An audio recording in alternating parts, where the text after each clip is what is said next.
Hello everyone, myself Ratika Sharma and welcome back to my channel NCERT Mathematics। अभी तक हमने सारे 1 to 11 chapter cover up कर लिए हैं। आज हमारा ये लास्ट चैप्टर शुरू होने जा रहा है, चैप्टर नंबर 12 स्टैटिस्टिक्स। ठीक है, और आज की इस वीडियो में हम इंट्रोडक्शन वीडियो में बेसिक कॉन्सेप्ट कवर करेंगे कि बार ग्राफ क्या होता है, ठीक है, बाकी फ्रीक्वेंसी पॉलीगन क्या होता है, या जो भी चीजें आएंगी इस चैप्टर की बेसिक टर्म्स, पहले हम उन्हें कवर अप करेंगे और थोड़े थोड़े एग्जाम्पल का हिंट भी लेंगे। ठीक है, आ जाइए शुरू करते हैं। पहला क्वेश्चन, आपको सबसे पहले इसको नहीं देखना है, ठीक है, इस पे आइए। ग्राफिकल रिप्रेजेंटेशन ऑफ डेटा, ये क्या होता है? सबसे पहले कई बार क्या होता है कि क्लास में बहुत सारे बच्चे हैं और उनका रिपोर्ट कार्ड है, तो उन एक बच्चों के इंडिविजुअली कितने कितने मार्क्स आए हैं, हाईएस्ट क्या है, लोएस्ट मार्क्स क्या है, तो कई बार उनका पूरा ज्योग्राफिकली जो रिप्रेजेंटेशन होता है वो इन ग्राफ्स के थ्रू होता है।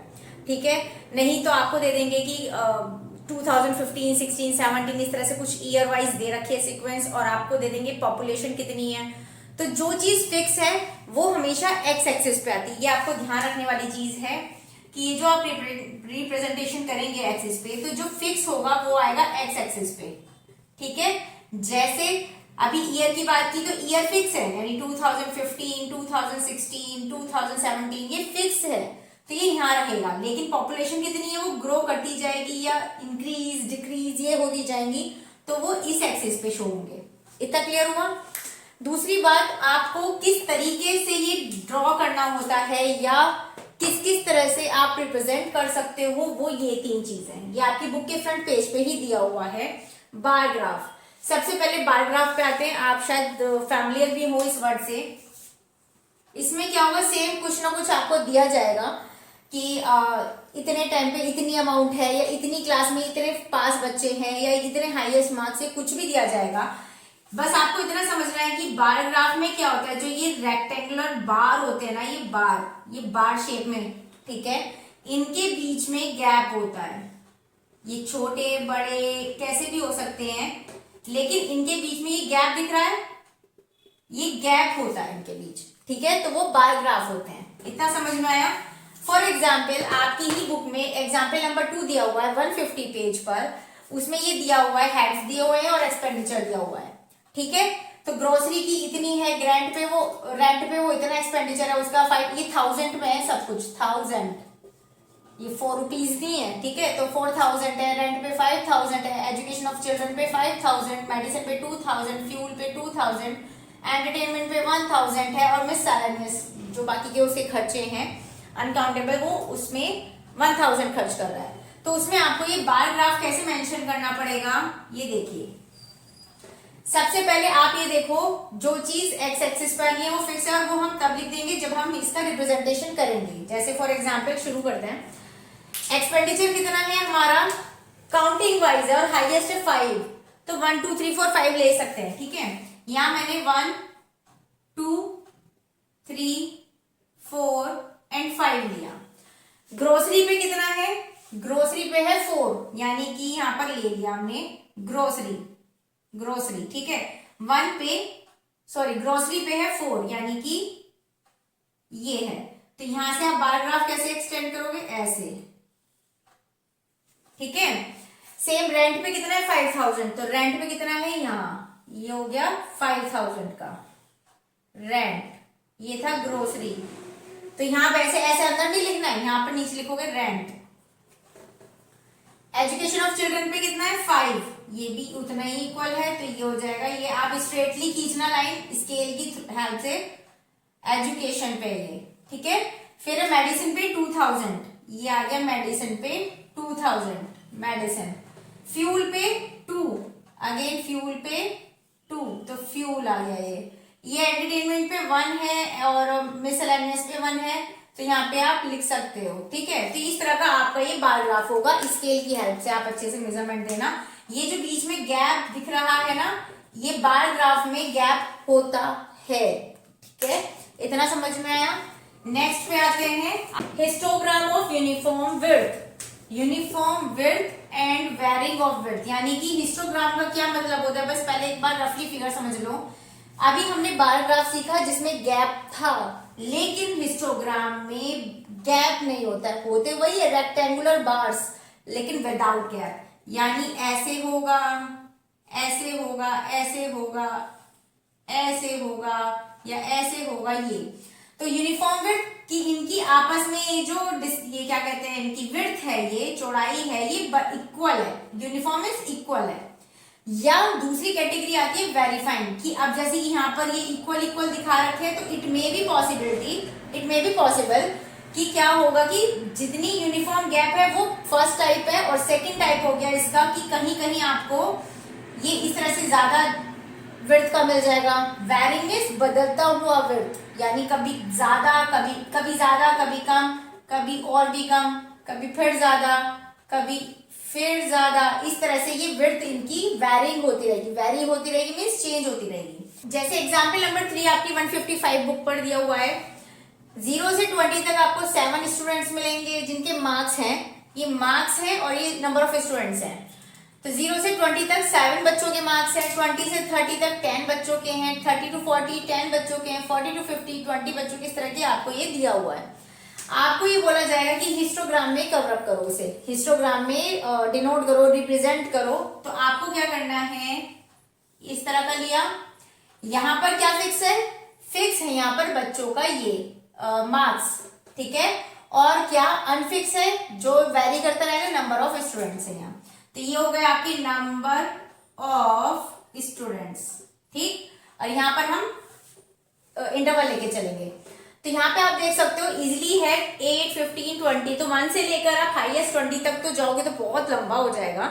क्या करते हैं हम 2 का इंटरवल रख लेते हैं, यानी कि 2 का गैप रख लेते हैं। तो 2 4 6 8 10 12 14 16 18 और ये 20, ठीक है।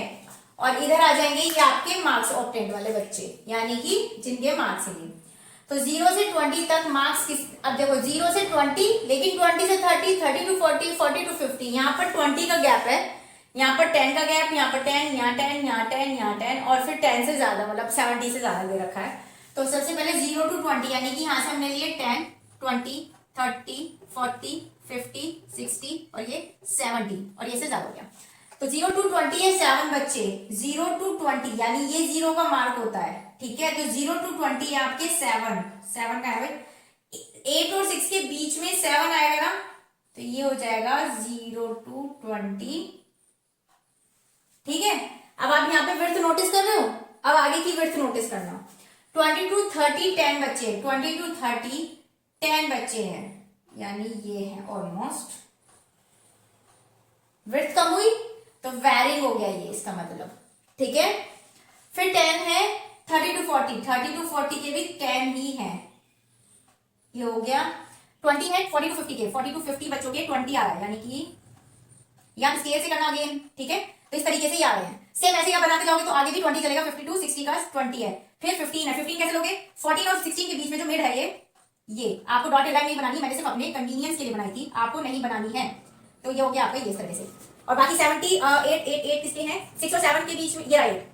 तो 70 अब यानी कि जो 70 से ऊपर जा रहे मार्क्स उनके देने। तो अब आप ये देखो हिस्टोग्राम बना, लेकिन इनके बीच में गैप नहीं है।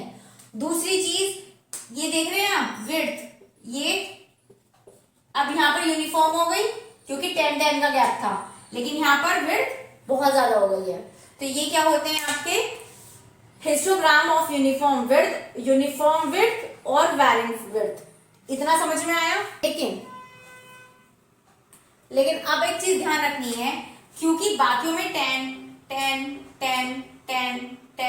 10 का गैप है, लेकिन मात्र एक यही है जिसमें ये 20 का गैप आ रहा है। तो ये जो ग्राफिकल रिप्रेजेंटेशन आपने दिया है, जब तक प्रॉपर गैप ना हो, यानी यूनिफॉर्म गैप ना हो, यानी कि जो गैप है वो प्रॉपर फिक्स ना हो, तो उस चीज को फाइंड आउट करने के लिए हमने गैप बराबर रखने के लिए हमने क्या करना है, यहाँ पर टेबल है जो ये दोनों चीज आपको ऑलरेडी गिवन थी, हमने क्या करना है, इन मार्क्स की विड्थ ऑफ क्लास निकालनी है। यानी विड्थ ऑफ क्लास क्या होता है, इनके बीच का गैप कितना है, ठीक है। यानी इनके बीच का गैप 10 है, सॉरी यहाँ 20 है, यहाँ 10 है, यहाँ 10 है, यहाँ भी 10 है, यहाँ भी 10 है, यहाँ भी 10 है, और यहाँ भी 70 से अबव ना मानकर अब हम यहाँ पर मान लेंगे 70 to 100, क्योंकि आपके इस क्वेश्चन की स्टार्टिंग में दिया हुआ है कि कोई टीचर है जो 100 आउट ऑफ 100 मार्क्स के अकॉर्डिंग बच्चों के मार्क्स बता रहे हैं, ठीक है, तो वो आउट ऑफ 100 की वजह से मैंने यहाँ 100 लिया, तो 72 100 कितना हुआ, 30 का गैप हुआ। इतना समझ में आया। उसके बाद आपको लेंथ ऑफ रेक्टेंगल निकालनी है, और लेंथ ऑफ रेक्टेंगल तब निकालना होगा जब जब आपके इनके मार्क्स के बीच में प्रॉपर डिस्टेंस नहीं होगा। यानी कि अगर कहीं पर वेरिंग मार्क्स, लाइक कहीं तो 10 का गैप आ रहा है, कहीं 20 का, कहीं 30 का, फिर से 10, फिर से 20, तो ये यूनिफॉर्म नहीं है, आपको यूनिफॉर्म बना के चलना है। तो इसलिए आपको यहाँ पर लेंथ ऑफ रेक्टेंगल निकालनी पड़ेगी उस केस में। तो लेंथ ऑफ रेक्टेंगल क्या होता है, लेंथ ऑफ रेक्टेंगल निकलता है, लेंथ ऑफ रेक्टेंगल निकलता है frequency upon class width into minimum class width equal आ जाएगा। यानी क्या करा मैंने, फ्रीक्वेंसी कितनी है, सबसे पहले लाइन की चेक करते हैं, सब नंबर ऑफ स्टूडेंट, और ये नंबर ऑफ स्टूडेंट्स ही आपकी फ्रीक्वेंसी होती है। ओके, तो नंबर ऑफ स्टूडेंट्स क्या है, फ्रीक्वेंसी, तो फ्रीक्वेंसी ऊपर आएगा 7, क्लास विड्थ इसके ठीक साइड में है 20, और ये है मिनिमम क्लास विड्थ। यानी कि ये जो पूरी क्लास विड्थ आपने निकाली है, इसमें मिनिमम नंबर कौन सा है, 10। ठीक है, वो रिपीट हो रहा है या नहीं हो रहा है इससे कोई मतलब नहीं, बस मिनिमम नंबर कौन सा है, 10 20 30 में 10, तो इंटू 10 आएगा, यानी 10 2 20, और 7/2 होता है 3.5, तो ये आ गई आपकी 3.5। ठीक है, सेम इसी को सॉर्ट आउट करोगे आगे, तो ये आ जाएगा frequency upon class width into minimum, minimum भी 10 ही है, तो 10 से 10 गया, 10 आ गया। ठीक है, सेम ऐसे आप पूरी यहाँ पर क्लास विड्थ निकालेंगे। ओके, अब आइए, अब इसमें क्या चेंजेस हो जाएंगे, अब इसमें चेंजेस हो जाएंगे, अब आपको ये लेंथ ऑफ रेक्टेंगल पता लग जाएगा, यानी कि ये पूरी लेंथ कितनी है। अब यहाँ से 70 से हम यहाँ क्या कर सकते हैं, 70 से यहाँ 100 ले लिया, 80 90 और 100 ये मिल जाएगा, तो ये लेंथ ऑफ रेक्टेंगल आपको यहाँ से पता लग जाएगी। अगर वो स्पेशल कहे तो भी फाइंड आउट करनी है, अदरवाइज नहीं भी कहता है तो जहां भी यूनिफॉर्म नहीं है, इनके बीच का गैप मेंटेन नहीं है, वहां आप ये चीज फाइंड आउट करेंगे और तब जाके आप ग्राफ को रिप्रेजेंट करेंगे। ओके, थर्ड वन आता है आपका फ्रीक्वेंसी पॉलीगन। ये दो तरीके से फाइंड आउट होता है। फ्रीक्वेंसी जैसे हमने प्रीवियसली अभी क्वेश्चन लिया जो अभी हमने किया था, अगर हम इसका मिड पॉइंट, इसका मिड और इसका भी मिड निकाल दें और इसको इससे मिला दें, तो ये एक आपका पॉलीगन बन जाता है। ठीक है, एक तो यही है कि पूरा ऐसे ही पूरा हिस्टोग्राम बनाओ, हिस्टोग्राम बना के उनका मिड पॉइंट लो और उसके बाद ग्राफ पेपर पे आप उसको ऐसे जिस तरीके से भी शेप बनेगी वो बनाते जाए। तो पहला तो यही है फ्रीक्वेंसी पॉलीगन। दूसरा वाला क्या होता है, एग्जाम्पल नंबर 5 में पे नंबर 161 आपकी बुक में कॉस्ट ऑफ लिविंग इंडेक्स दिया हुआ है और नंबर ऑफ वीक्स दिए हुए हैं। आप यहाँ पर इंटरवल देखिए 140 to 150, 150 to 160, 162, that means uniform है, 10 का गैप है। तो हमें यहाँ पर क्या नहीं निकालना है, लेंथ ऑफ रेक्टेंगल निकालने की नीड नहीं है, नंबर ऑफ वीक्स दे रखे हैं। आप यहाँ पर एक चीज नोटिस करिए, नंबर ऑफ वीक्स है क्योंकि 2 6 8 20 तक हाईएस्ट है, तो मैंने 2 का गैप ले लिया, यानी 2 4 6 8 10 12 14 16 18 20। ठीक है, और फिक्स चीज नीचे आएगी, ये आपकी कॉस्ट ऑफ लिविंग इंडेक्स हो जाएगा। ठीक है, तो ये हो जाएगा आपका कुछ इस तरीके से। अच्छा, फ्रीक्वेंसी पॉलीगन में अभी हमने पढ़ा मिड पॉइंट, तो या तो आप हिस्टोग्राम निकालो और उनके मिड पॉइंट फाइंड आउट करो, लेकिन इतना काम नहीं करना है, पहले आप हिस्टोग्राम बनाओगे, फाइनल जाके उसके लिए कैलकुलेशन करोगे, उसके बाद वो करोगे। तो इससे अच्छा हम डायरेक्ट मिड पॉइंट पे ही पहुंचते हैं। कैसे निकालते हैं, क्या करते हैं, अपर लिमिट क्या है इसकी, ये लोअर लिमिट होती है ये। ठीक है, अपर लिमिट कितनी है यहाँ 150 प्लस 140 अपॉन 2, यह है आपका 290 अपॉन 2, 2 1 2 2 4 और 2 5 145 आ गया। ये है हमारे क्लास मार्क। ठीक है, ये हमारे क्लास मार्क है। ये क्लास मार्क वही मिड पॉइंट ही आ रहा है जो आपको पॉलीगन तक पहुंचाएगा। ठीक है, तो हमें हिस्टोग्राम बनाने की नीड नहीं पड़ेगी यहाँ पर। तो जब भी वो कहे फ्रीक्वेंसी पॉलीगन्स के थ्रू आप रिप्रेजेंट करो, तो आपकी मर्जी है, किस तरीके से भी आप कर सकते हो। तो उस बस अगर आपको मिड पॉइंट नहीं मतलब वो हिस्टोग्राम नहीं निकालना है, नहीं बनाना है, तो बस यहाँ पे मिड पॉइंट निकालो और यहाँ पर आप करते जाओगे। सेम 160 प्लस 150 कितना बना आपका 310 अपॉन 2 कर दोगे तो 2 1 जा 2, 1 2 5 जा 10, 1 2 5 जा 10। इस तरीके से आपके मिड पॉइंट यहाँ पर आ जाएंगे। इस तरीके से आ गए। यहाँ पे हमने ले ही लिया है गैप इसका इंटरवल का। अब यहाँ पे आइए 145 पे 5, यानी कि आप एक चीज देखो 145 से 10 10 का गैप चल रहा है यहाँ पर, सही है। हमने भी यही काम किया यहाँ पर। क्या किया, सबसे पहले 145 लिया, 145 लिया, 135 से लो। अभी बताओ 135 से क्यों, आप भी बताते हैं इसको ध्यान से। 145, 155, 165, 175, 185, 195 और ये आ गया आपका 205। ये 2 पॉइंट एक्स्ट्रा लिए हैं। क्यों लिए हैं अभी समझ में आएगा, पहले के लिए इस पे ले आइए। 145 पे 5, 145 पे ये आ जाता है आपका, इसके बीच में आ गया ये 5 बन गया। 155 पे 10 आओ, 10 10 ये आएगा ऑलमोस्ट नियर अबाउट, देख लेना अपने हिसाब से। ग्राफ पेपर में बिल्कुल एग्जैक्ट लोकेशन आएगी पॉइंट्स की। 165 पे 20 है, 20 सबसे ऊपर है हमारा, ये यहाँ पहुंचा दिया हमने यहाँ पर कहीं, ठीक है। 175 पे 9 है, 175 पे 9 तो नीचे आएगा, यानी कि यहाँ कहीं आएगा। 175 पे 9 ये रहा। 185 पे 6 है, 185 पे 6, 195 पे 2, 2 2 2 2 2 ये, ठीक है। अब क्योंकि ये एक पॉलीगन की शेप बन रही है तो पहले इसको मिला दो, ऐसे ऐसे ऐसे। ये जो लहराती हुई लाइन आ रही है ना, ये मैथमेटिकली इनकरेक्ट होता है, पर स्केल से बनाओगे तो बिल्कुल स्ट्रेट लाइन ही चाहिए। ये लहराती हुई लाइन ना बनाना, नहीं तो मैम भी लहराते हुए ही नंबर देंगी, ऐसे ऐसे अंडा, ठीक है। तो ऐसे काम मत करना, मैथ में स्केल का यूज प्रॉपर करना चाहिए, पेंसिल का भी। और एक और बात ध्यान रखना, जब भी ग्राफ पेपर पे ये प्लॉट करोगे ना, ग्राफ ये सब रिप्रेजेंट करते हो, तो पेंसिल शुड बी शार्प, बिल्कुल शार्प होनी चाहिए। और उसके ऊपर ना बार बार इस तरीके से मत करना, जैसे मार्कर से कर देते हैं ना भाई, ऐसे मत करना, बिल्कुल मार्क्स कटते हैं। ये वाली ब्लंडर्स ना करना, ठीक है। अभी के लिए आओ, यहाँ से मिलाया, यहाँ से मिलाया, अब ये अधूरा सा लग रहा है कुछ, है ना। और क्योंकि 10 10 का गैप था तो ये 0 मार्क कर दो तो कोई फर्क तो पड़ेगा नहीं। तो इसको कंप्लीट करने के लिए 10 कदम आगे मैंने यहाँ ये पॉइंट निकाला था, 10 कदम आगे इसका ये पॉइंट निकाला था, इस पे भी 0 मार्क। अभी नाउ इट इज कंप्लीट। चाहे तो कर सकते हो, चाहे यहीं पर भी छोड़ सकते हो, इसको मिलाने की भी नीड नहीं है, श्रद्धा आपकी है, जैसा आपके टीचर कहें फॉलो देम। यहां तक भी ठीक है और यहां से यहां भी मिला दोगे तो भी करेक्ट है। तो ये इस तरीके से आपके 3 तरह के रिप्रेजेंटेशन थे जो ग्राफ में ये इस तरह से प्लॉट होंगे।